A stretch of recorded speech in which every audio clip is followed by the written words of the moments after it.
Good morning. We're just gonna go over some maintenance on the Honda generators that we have here at Fog One for the lake warming project. I'm just gonna go over a majority of the maintenance that you will have to do regularly on these machines. Um, First and most commonly, we're gonna do an oil change, and today we're also gonna do the oil filter, which doesn't have to be all the time. Oil changes have to be done every 100 hours, and oil changes and filter will be done every 200 hours. So the filter has to be changed every 200 hours of usage. It also suggests every 500 hours to change the spark plugs. I don't think we're going to change them today. We're going to see what they look like. For sure re-gap them. That's the other thing. You need to check their gapping apparently every 200 hours. So every time you change the oil filter, you need to change the gapping or check the gapping on your spark plugs. That may be a little excessive, but it's all up to you if you really want to go for that. But with the way we run them, I think 500 hours would be just fine. So anyways, I'm just going to point out things that we need to, that you're looking for, some precautions and stuff that you need to do because you are on the tundra. So anyways, yeah, let's go.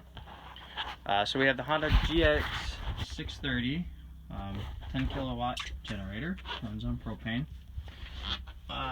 So first off, what I first do every day is when I get in here to do an oil change, I always turn everything off, the heater, the pool pump, and then the best way to turn off the generator is not to just turn the key, but actually shut the gas off, let it drain, let it run out of fuel, so it doesn't build up or anything inside while it's just sitting here.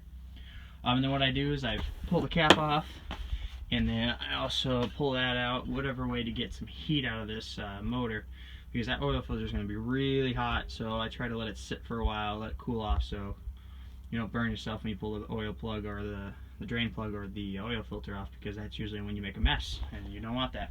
So I've been letting it sit for about 20 minutes already, which is a little longer than I wanted to. I wanted it to be about 10 or 15, but you know, the longer the better, I guess, because then you're not going to burn yourself. But you still want it to be warm, because oil moves through the system a lot better when it's warm. So if you're draining it, you want it to be warm so it actually gets out of the motor. If it's cold, it may not drain all the way. So this is good. Anyways, so first off, so this is your oil fill spot. This is your dipstick. Okay, this is the top of the motor here. Here's the front. Okay, and this machine comes with 2 drain plugs. So there's one. I can't really, is that bolt right there. That's a drain plug. That's right by the battery that we've set up. It's right behind the starter, or underneath the starter and the ignition switch. So yeah, it's just down there. I don't use that one just because of the location it's in. So I use this one. There's another one right on the opposite side. And you can look at these in the manual. They show you pictures and they'll show you exactly where they're at. But here's one right here next to these grounds, and here's the oil filter. So it's right below the oil filter. So that's why I like doing it on this side, because you get to do the drain plug and the oil filter, and your drain pan is right there. So this is our handy dandy little drain pan. As a precaution, I have put some cardboard underneath here for this oil change, and an extra tub just in case something leaks out the side here, or it shoots, or I don't have this head, or I knock it somehow, or it's too hot and I make a mess. There's something to catch it below me, so we're not getting it on the tundra. Cardboard's pretty good, it soaks up quite well, and then the extra tub just collects it if it does. But we haven't had that issue yet, so let's get started. Alright, so the first thing you're going to do, you're going to take your handy dandy little wrench here. It's a 17mm. Now, don't use a crescent wrench on these. These drain plugs, if you're around them, they're not going to come off. So we're gonna, oh man,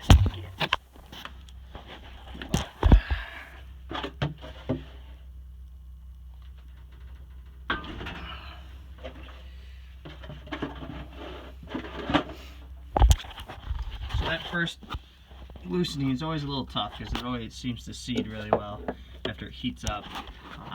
But so watch your knuckles, just give it a quick turn. It shouldn't start leaking yet or anything like that, as you can tell, but it's loose now. So I'm gonna slowly take this off. I'm gonna put this somewhere where it might be more useful. Yeah, let's do this. Sorry for the camera work, this ain't great. Trust myself.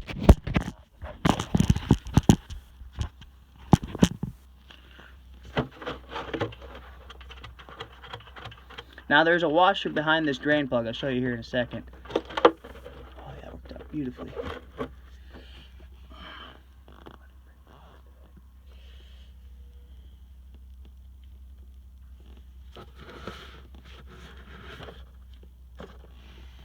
So, see this drain plug's got a washer right here. It does come off. Be careful when you pull it out of the drain plug. Sometimes it will fall in the oil and you have to search for it. But to make sure there's always that washer on it before you put it back on, because that, I mean, that's where you'll get your leaking. But right now, this oil looks really good. It's a nice burgundy color. I don't see any shavings or any water moisture built up in it. So it looks good. Just gonna put this up here out of the way. The one thing I didn't grab is a pair of paper towel, which is not an issue. I just use my pants, which is great, you know, work pants as well. But yeah, that's gonna keep draining. You see, that's a nice part about it being warm. It gets all the way done. So we're gonna quickly pull off this oil filter, and what you're gonna need on this is either, if you got a fancy oil wrench, which we did, but it was too big for this oil filter. But a channel locks works real well. You just you take a 10-inch channel locks, open it up all the way, and you should just give it a nice little turn. It shouldn't be on there very tight in the first place, so you can almost probably get it off a hand if it's just your grip, to be honest, but that's alright. Now there is going to be oil that comes out of this, so keep that drain plug down there, or that drain pan. See, there's a little oil coming out.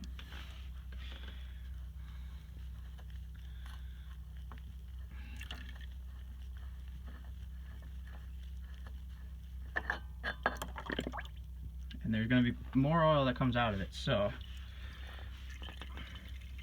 just tip it upside down there. Try to get as much out. It's going to be pretty hard to get it all out without it just sitting there forever. So I just up and down.